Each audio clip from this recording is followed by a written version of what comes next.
नमो तस्स भगवतो। दूसरी चीज, वही एक ऐसा पीरियड है 1910 से 15-20 के बीच का, जो बड़ा जो दूसरा डेवलपमेंट है वो वर्ल्ड वार का है।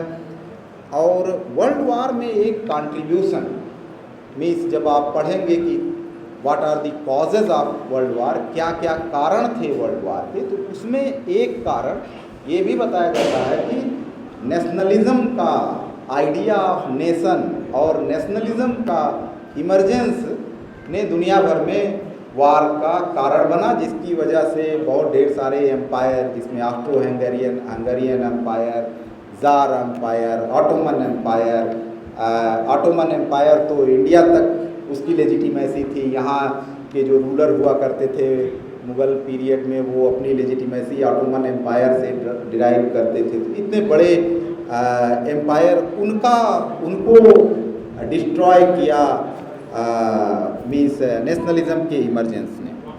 बट ऐसा नहीं था कि जब हम मीन्स नेशनलिज्म की बात करते हैं और नेशन की बात करते हैं, नेशन में किसी महापुरुष के कंट्रीब्यूशन की बात करते हैं, तो हमें ये भी देखना चाहिए कि उसके कुछ आलोचना भी आई है।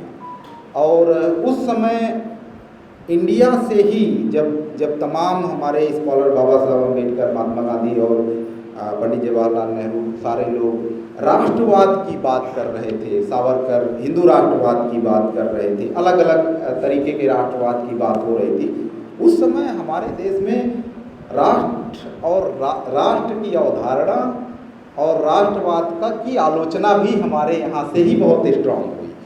और आलोचना किया गुरुदेव रविंद्रनाथ टैगोर ने।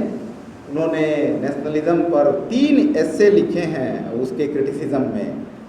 हो सकता है कि आप लोगों में से कुछ लोग पढ़े हैं होंगे, वो उन एस्सेज को पढ़ना चाहिए।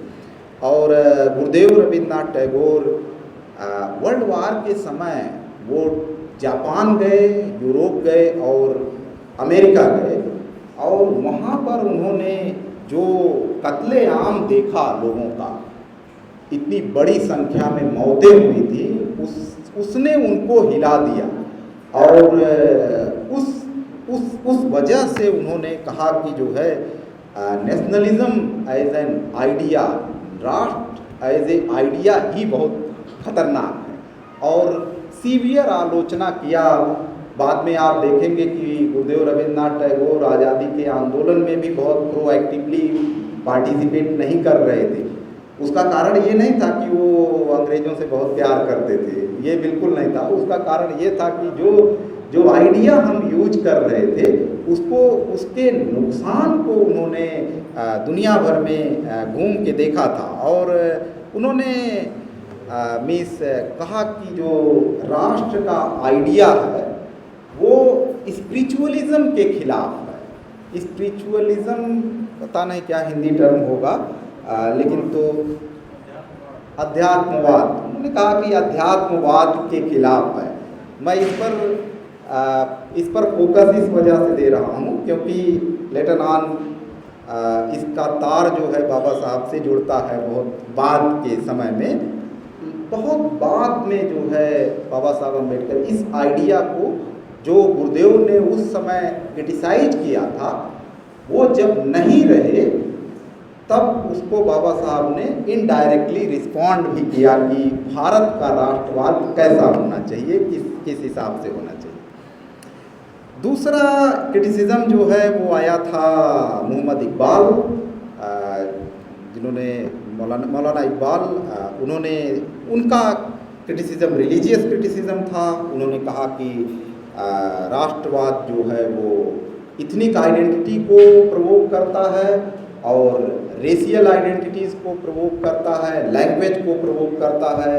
और मोहम्मद इकबाल के अनुसार इस तरह के सारे विभाजन आइडिया ऑफ इस्लाम के अगेंस्ट है, इस्लामिक ब्रदरहुड के अगेंस्ट है। इस वजह से उन्होंने राष्ट्रवाद का क्रिटिसिज्म दिया था। तीसरा क्रिटिसिज्म जो लार्जली एज यूजुअल हम जानते हैं वो मार्क्सिस्ट स्कूल से आया था कि राष्ट्र और राष्ट्र की अवधारणा जो ग्लोबल वर्किंग क्लास है उसकी यूनिटी के खिलाफ है, बेसिकली उसकी यूनिटी को खंडित करती है।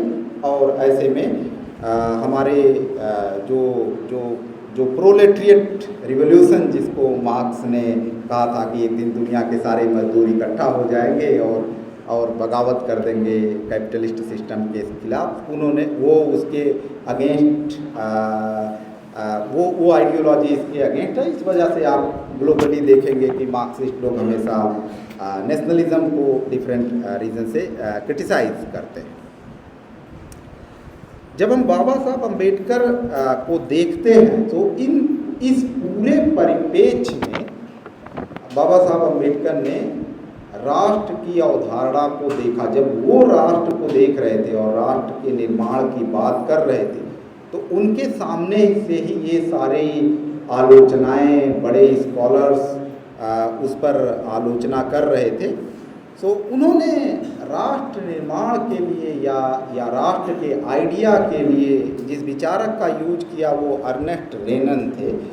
और अर्नेस्ट रेनन के आइडिया को उन्होंने यूज किया और कहा कि राष्ट्र एक लिविंग सोल है और लिविंग सोल है, इसको कुछ प्रिंसिपल्स के बेसिस पर डिज़ाइन किया जाना चाहिए, जो प्रिंसिपल्स में लोगों के राइट्स इंश्योर करना बहुत ज़रूरी है। पहला चीज़ जो वो प्रिंसिपल्स हैं वो लोगों के राइट्स होने चाहिए।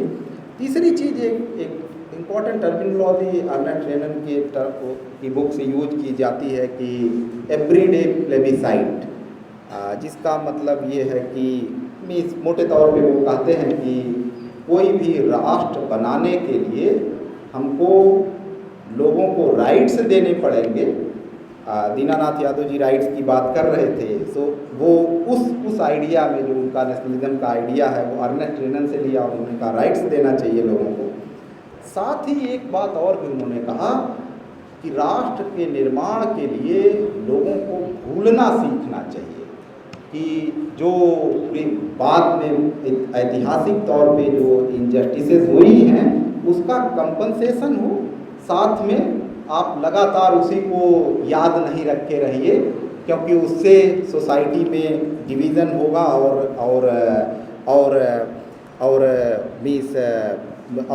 भविष्य में राष्ट्र निर्माण की दिशा में बाधा उत्पन्न होगी।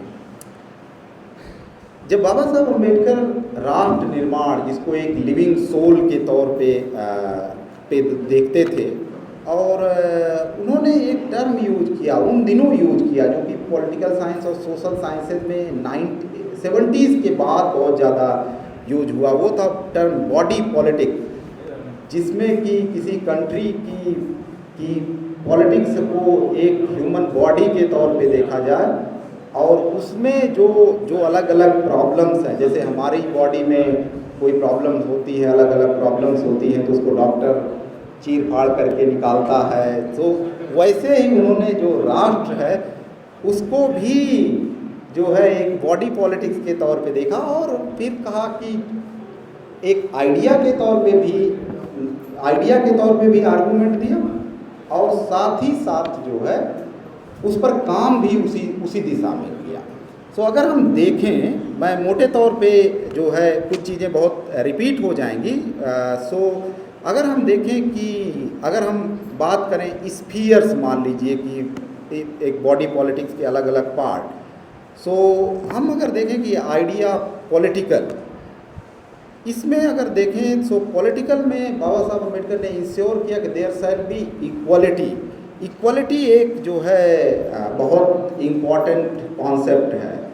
हमारे यहाँ दुनिया भर में जब आप देखेंगे तो उन जगहों पर इम्फेसिस दिया गया लिबर्टी को, पहले लिबर्टी, इक्वलिटी, फ्रेटर्निटी, और उन्होंने इसको बहुत ही साइलेंटली जो है अपटर्न कर दिया कि इक्वलिटी उसके बाद लिबर्टी होगी। जब आप इसको इंडियन कॉन्स्टिट्यूशन में जब पढ़ेंगे तो वहाँ भी दिखाई देगा कि इक्वलिटी आर्टिकल 14 में है।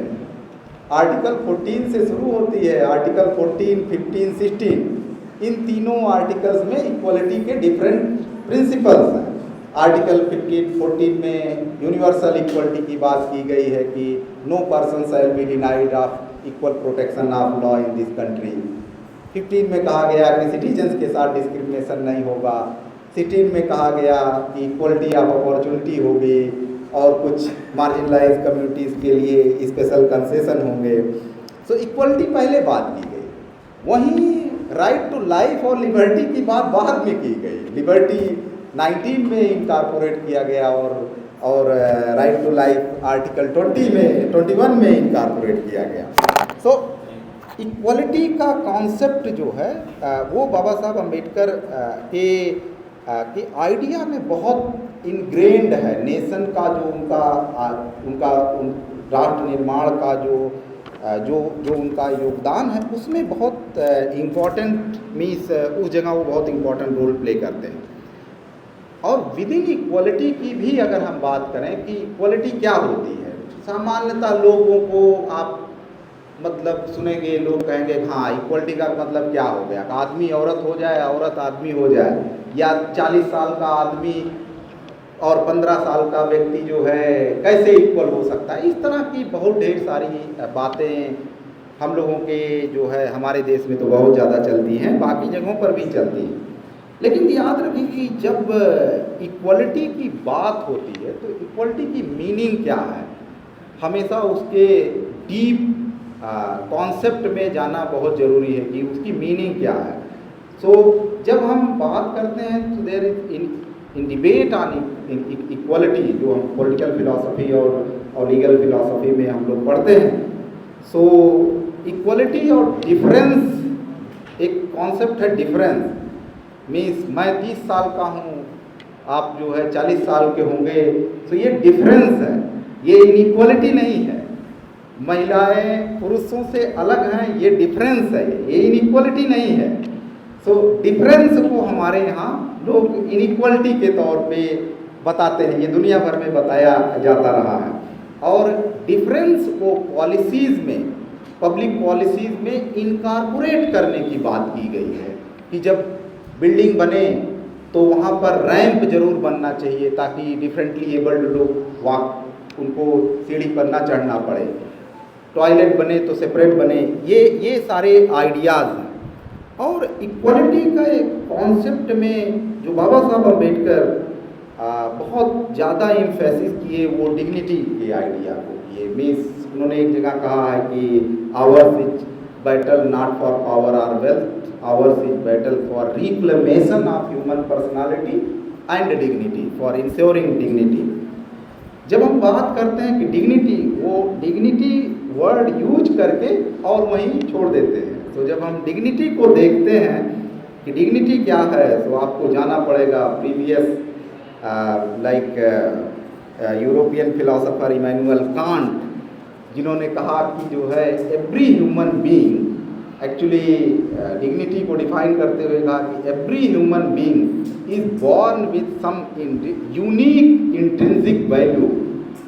और उसका एक मीनिंग ये है कि कोई भी दो व्यक्ति आइडेंटिकल नहीं होता है, वो अलग अलग होता है। और मीन्स उसको लेकर बहुत डिबेट है कि क्या अस्पताल में एक आदमी को, एक पेशेंट को मार के उसका अंग दूसरे को लगाया जा सकता है या नहीं, अगर दोनों मर जाने की सिचुएशन में। इस तरह के लेटर ऑन मोरल डायलेमा जो है वो है। सो आइडिया ऑफ डिग्निटी ये था कि because every human being is born with unique intrinsic value, therefore like no one's intrinsic value is lower or higher।